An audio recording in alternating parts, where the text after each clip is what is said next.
জাতীয় প্ৰেছ দিৱসৰ আজি ইয়াত উপস্থিত থকা সকলোকে মই অভিনন্দন জ্ঞাপন কৰিছোঁ। আজি এই দিনটো আচলতে আমাৰ বাবে এটা বিশেষ দিন।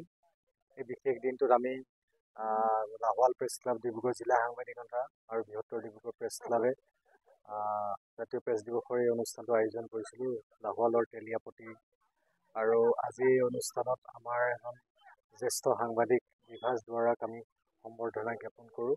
ইয়াৰ লগতে আমি এখন গুৰুত্বপূৰ্ণ আলোচনা চক্ৰ অনুষ্ঠিত কৰোঁ, য'ত মুখ্য অতিথি হিচাপে উপস্থিত থাকে কানৈ মহাবিদ্যালয়ৰ অধ্যক্ষ ডক্টৰ শশীকান্ত শইকীয়া। আপুনি যিটো প্ৰশ্ন সুধিছে সেই প্ৰশ্নটো আচলতে উত্তৰ দিবলৈ আচলতে বহুত দীঘলীয়া, কিন্তু বাইটত আচলতে উত্তৰ দিব নোৱাৰি, বিশেষকৈ আলোচনা কৰিব লাগিব এনেকুৱা এটা বিষয়। কিন্তু সাংবাদিকতাটো কিন্তু ধাৰাটোৰ বহুত পৰিৱৰ্তন হৈছে। বৰ্তমান সময়তে যি সময়ত আমি যেতিয়া সাংবাদিকতা আৰম্ভ কৰিছিলোঁ, আমি মানে টেলেক্সৰ যুগত আমি সাংবাদিকতা আৰম্ভ কৰা নাছিলোঁ, আমি ফেক্সৰ যুগত আমাৰ সাংবাদিকতা। ফেক্সৰ পৰা পৰৱৰ্তী যুগত ইমান দ্ৰুত প্ৰযুক্তিৰ পৰিৱৰ্তন ঘটিল। এতিয়া আগতে আমি পেকেট এটা পঠাই দিলে পাছদিনাখন আমাৰ নিউজটো নোলায় বাতৰি কাকতত। এতিয়া আপোনাৰ ছ'চিয়েল মিডিয়াত মিনিটত বা বৈদ্যুতিন মাধ্যমত মিনিটত এটা বাতৰি ওলায়। গোটেই ব্যৱস্থাটো বিৰাট ফাষ্ট হ'ল।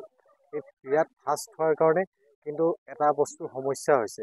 আগতে ধৰক বাতৰি কাকতলৈ এটা নিউজ পঠাই দিয়াৰ পাছত গোটেই নিউজটো সম্পাদনা সমিতিয়ে চোৱাৰ পাছত, সম্পাদনা বিভাগে চোৱাৰ পাছত এটা নিউজ পূৰা পিউৰিফাইড হৈ ওলাই আহে। এতিয়া মানে আমাৰ ব্ৰেকিং নিউজৰ যিটো ছিষ্টেম আহিলে, ছিষ্টেমৰ মাজত নিউজ এটা আহি গ'ল, সেই সময়ত হয়তো দায়িত্ববাহী অফিচত কোনোবা এজন দায়িত্ববাহী ভাল দায়িত্বপূৰ্ণ মানুহ নাথাকিলেও সেই নিউজটো হৈছে ব্ৰেকিং হিচাপে ওলাই যায়।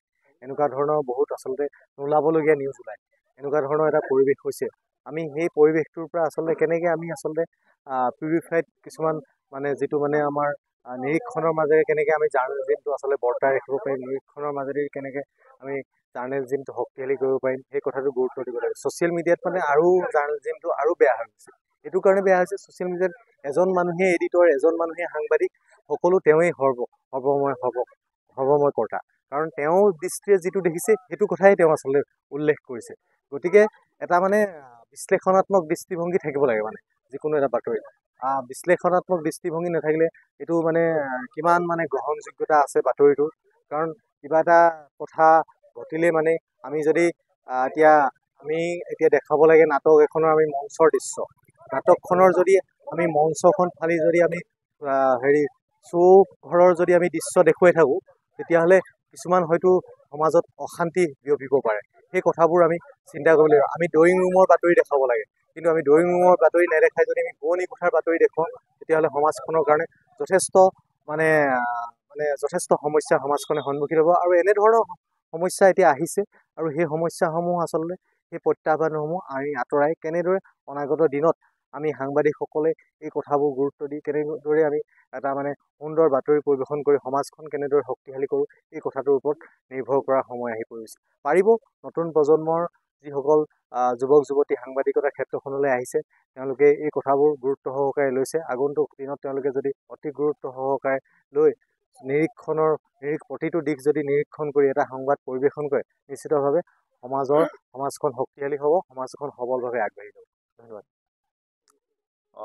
লাহোৱাল প্ৰেছ ক্লাবৰ উদ্যোগত জিলা সাংবাদিক সন্থা আৰু বৃহত্তৰ ডিব্ৰুগড় প্ৰেছ ক্লাবৰ সহযোগত ইয়াত যিটো জাতীয় প্ৰেছ দিৱসৰ আয়োজন কৰিলে, তাক মোক ইয়াত সম্বৰ্ধনা জনোৱাৰ বাবে মই যথেষ্ট গোটেই সাংবাদিক সমাজলৈ মই কৃতজ্ঞতা প্ৰকাশ কৰিছোঁ, আন্তৰিক মই ধন্যবাদ জনাইছোঁ। আৰু এই জাতীয় প্ৰেছ দিৱসতে যিটো এটা মানে দায়িত্ববোধ থাকে, গতিকে সেই দায়িত্ববোধখিনি প্ৰতিগৰাকী সাংবাদিকে বুজিব লাগিব। কাৰণ বিগত ৩২টা বছৰে মই যিটো সংবাদ জগতৰখনত মই যিখিনি ঘাত প্ৰতিঘাতৰ সন্মুখীন হৈছোঁ, সেই তাহানিৰ মানে সংবাদ ক্ষেত্ৰৰ এতিয়া সংবাদ ক্ষেত্ৰৰ মাজত আকাশ পাতাল পাৰ্থক্য। তৎসত্বেও সাংবাদিকসকলে যথেষ্ট কষ্ট কৰিছে, প্ৰতিটো দিনেই কষ্ট কৰে। পুৱাৰ পৰা নিশালৈকে সাংবাদিকসকলে সংবাদ যুগুত কৰি দিয়ে, আৰু সেই সংবাদ যুগুত কৰি দিয়াৰ পৰৱৰ্তী পৰ্যায়তে সেইটো সমাজলৈ বিস্তাৰিত হয়। সেইকাৰণে মই ভাবোঁ যে সংবাদকৰ্মীসকলে প্ৰতিটো ক্ষেত্ৰতে অতি সংযম হ'ব লাগিব, সংযত হ'ব লাগিব, আৰু যাতে ভুল বাৰ্তা এটা যাতে সমাজলৈ গুচি নাযায়। কাৰণ আজিকালি যিটো দেখা গৈছে যে এনেকুৱা ভুল বাৰ্তা যোৱাৰ কাৰণে বহু ক্ষেত্ৰত কেতিয়াবা এটা অপ্ৰীতিকৰ অহেতুকৰ কিছুমান সৃষ্টি হয়, এটা বিভ্ৰান্তিৰ সৃষ্টি হয়, জনমানসত এটা মানে জনমানসত এটা ভুলৰ সৃষ্টি হয়, যাৰ কাৰণে কেতিয়াবা গোষ্ঠীগত সংঘৰ্ষ হয়। গতিকে এনেবিলাক কাৰ্যৰ পৰা বিৰত থাকিব লাগে। আৰু সাংবাদিকসকল সুস্থ হওক, সবল হওক, তেওঁবিলাকৰ দাবীসমূহ য'ত যেনেকৈ আছে, আজি যিধৰণে ইয়াত উপস্থাপন কৰিছে, তেওঁলোকৰ যিখিনি ন্যায্য প্ৰাপ্য আছে সেইখিনি পূৰণ হওক, তাকে মই কামনা কৰিছোঁ।